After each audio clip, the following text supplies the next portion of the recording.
Okay, I would like everyone to say hello to Alex Hello. and his mom, Joanna. Mommy needs you to come down. Yeah.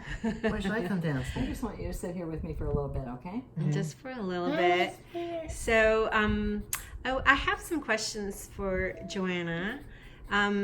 We wanted to share information for everyone out there, hopefully for host businesses and for other moms and other parents, about the potential of somebody who has neurological differences and how we can support them to be independent and for them to be able to get a job in the future. So let's start with Alex's superpowers. So what do you think, Joanna, are Alex's biggest strength? Look. All right. Well, he's a lovely, hardworking young man who is always willing to help out in whatever way he can. His goal in life is to be a helper. And that's a really, really great superpower for just about anybody who's around.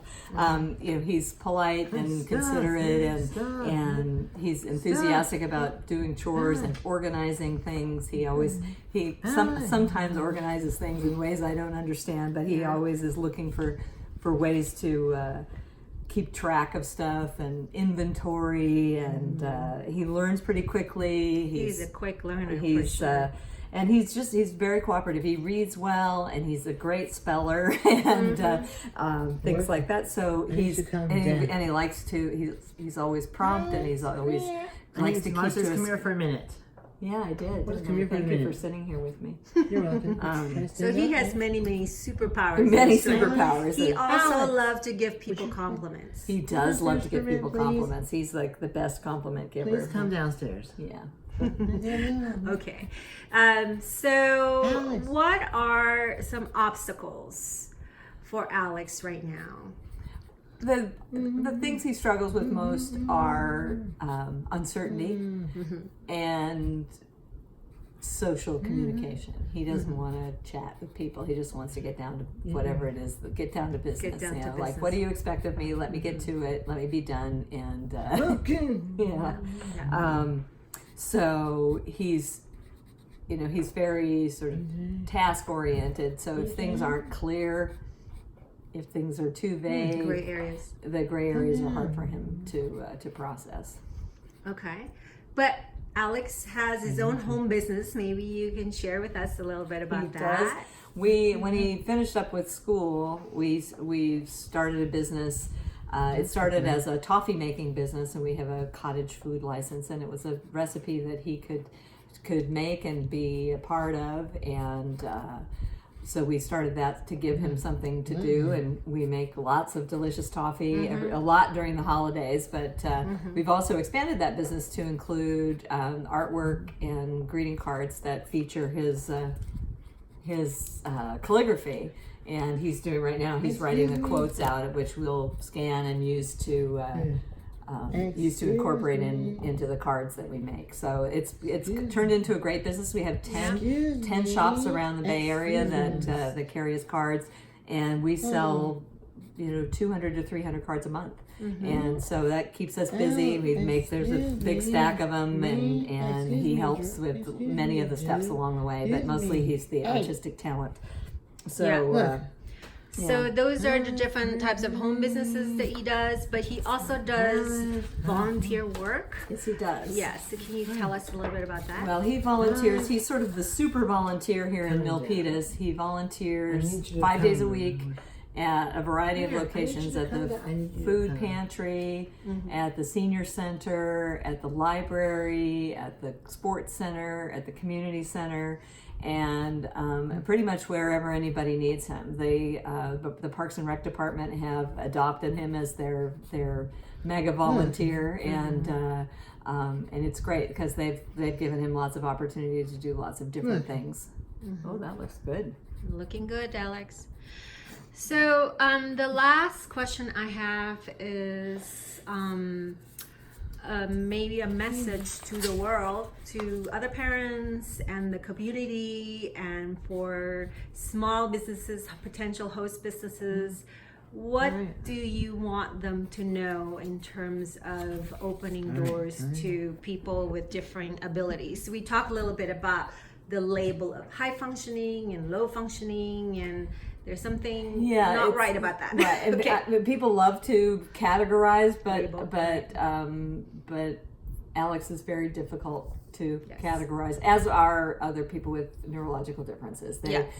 If you may need a lot of support in one area and hardly any support in another area, and it's figuring out and assessing both the individual that you're working with and the workplace environment that you're working with that allows them to foster a level of independence and a level of contribution that will allow them to really make a difference and to contribute. So it's, the functioning labels are from the outside world. People like to kind of find those pigeonholes to put people in, but they're really not categorized. And they're not very useful, because there might be somebody who has profound physical challenges who doesn't have any intellectual challenges. They still need a lot of support, but it's a different kind of support than somebody who has profound intellectual challenges but fewer physical challenges, and or somebody who struggles with behavioral issues or communication or whatever. So finding the right ways to support somebody is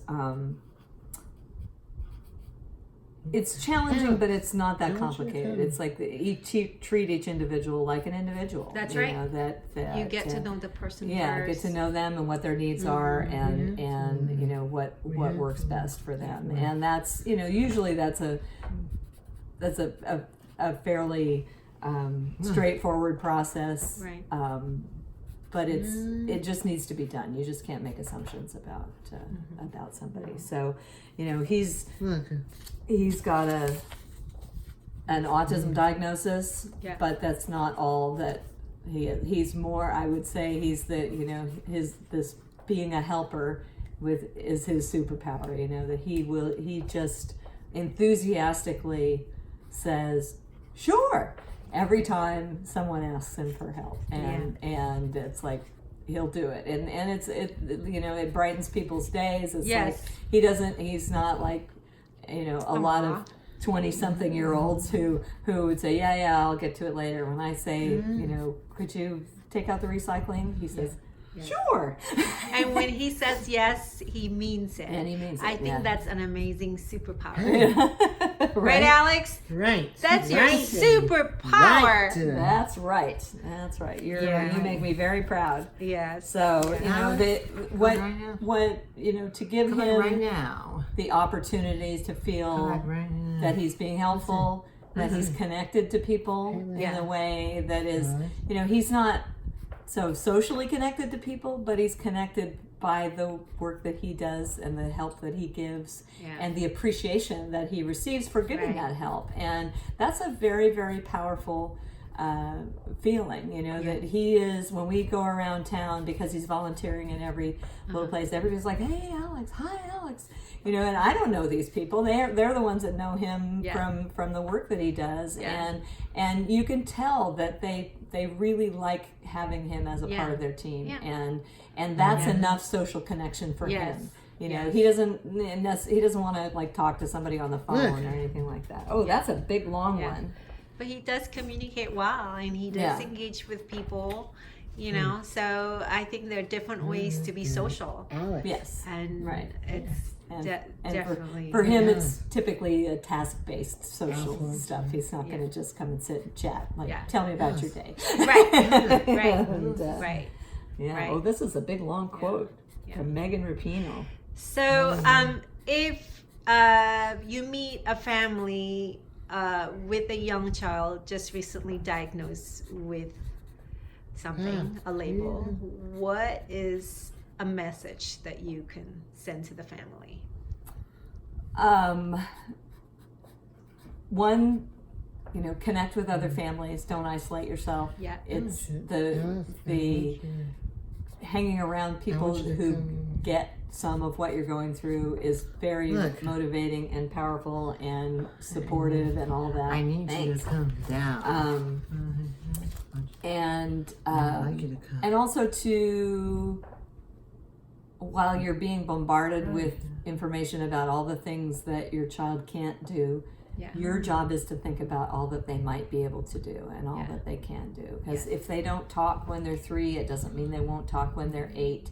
And it doesn't mean if they're not, toilet trained when they're 4, it doesn't mean that that's, that they're doomed for forever to be there. There's continual growth and progress and learning, and while you want to set those high expectations, you also don't have to have everything be therapeutic. Right. Have some fun. Fun is therapy too, and enjoy some moments, and also honor your whole family. That not just the person who's the focus of everybody's attention because of their level of ability. Yeah. So. Thank you so much. You guys are superstars.